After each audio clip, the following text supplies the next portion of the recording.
Yo, hello guys and welcome back again to a brand new video.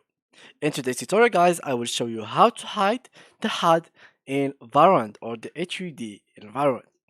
So basically the HUD, let me just go to a practice game real quick, shooting range, open range, and let me show you what the HUD is. The HUD basically is the interface that will appear for you inside of the game itself.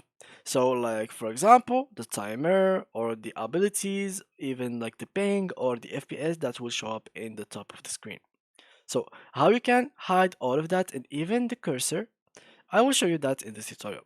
So let me just pick a champion and here we go. So maybe you find these abilities and etc annoying, so how you can hide them. First of all, let's go ahead and click on execution and then go to settings. Now, as you can see, this is the settings. Click on crosshair. And here, guys, let's disable the crosshair. Now, as you can see, there is no crosshair. So there is nothing like a crosshair in my screen. Now, what do we need to remove?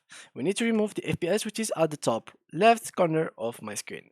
We go to, I think, over video and stats. Yep. And here we hide everything. So put everything to hide.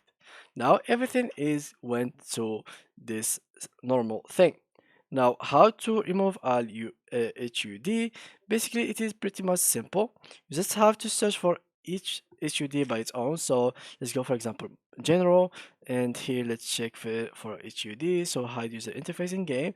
So here we go, and just like so, we have removed every single HUD inside of the game. So there is no timer, nothing. Like even the abilities, you still have them, but you can't really see the timer of them and etc.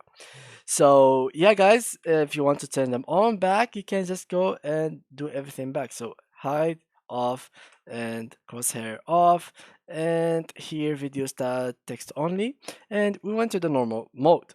So yeah guys, I hope you learned something from this video. Thank you for watching and see ya in the next tutorial.